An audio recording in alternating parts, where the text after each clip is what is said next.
Hey everyone, welcome to Man Cave Insider. I'm Dennis. Thank you for joining me. If you like what you see, make sure you subscribe to the channel so you can see past and future videos. This is my man cave, and this room is filled with things I've collected my entire life, and these are the stories behind them. And today, we're going to take a look at the 1983 film WarGames, starring Matthew Broderick and directed by John Badham, which has just been released on 4K for the very first time by Shout Factory. WarGames centers around a high school student named David Lightman, played by Broderick.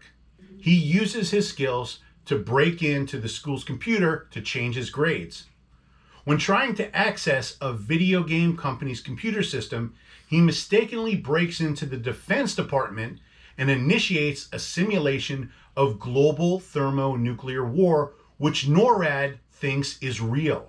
Development of WarGames began in 1979 with writers Lawrence Lasker and Walter F. Parks, and the original title of the film was called The Genius. The character of Professor Stephen Falken was inspired and named after Stephen Hawking, who was originally offered the role but then turned it down.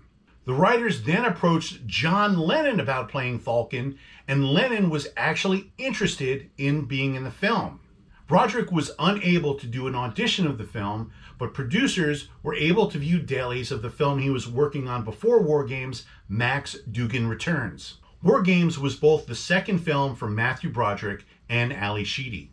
The plot of WarGames is actually inspired by a November 1979 incident where information of a training simulation tape concerning Soviet sub-launches were accidentally fed into the defense warning system, putting the military on high alert for 6 months. Martin Brest was hired as the director of WarGames, but was fired after only 12 days of filming because producers felt that the tone of the film was much more serious than they wanted.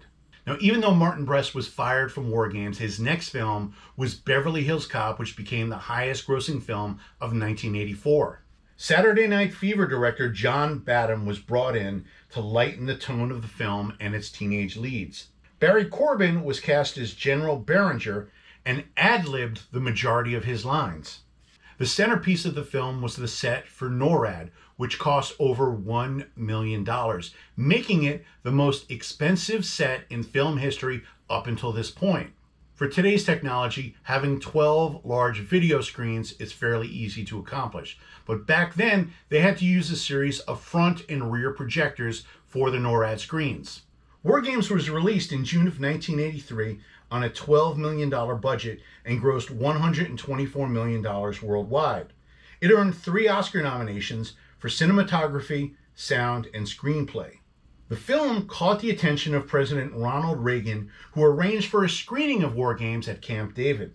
ColecoVision released a video game inspired by the film for the Atari and Commodore 64 systems. The impact of WarGames caused Congress to create the Computer Fraud and Abuse Act of 1984. Representative Dan Glickman opened the proceedings by showing 4 minutes of the film. In Matthew Broderick's 1987 film Ferris Bueller's Day Off, there's actually a callback to WarGames where Ferris hacks into the school's computer to change the amount of absences that his character had. A sequel, WarGames The Dead Code, was released on DVD in 2008, but it had no returning actors from the original film. Now what I have here is the 4K release of WarGames from Shout Factory.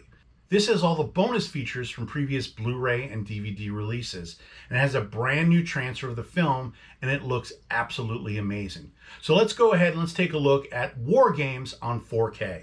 So here is the 4K release of WarGames.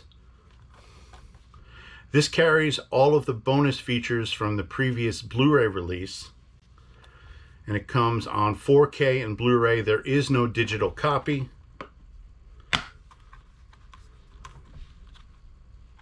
Most films from this era on 4K sometimes look a little bit grainy, but that is not the case with this film. It looks absolutely spectacular, and it still holds up, although many of the computers and the computer screens that were seen in this movie are very much outdated. So that is it for our look at WarGames on 4K from Shout Factory.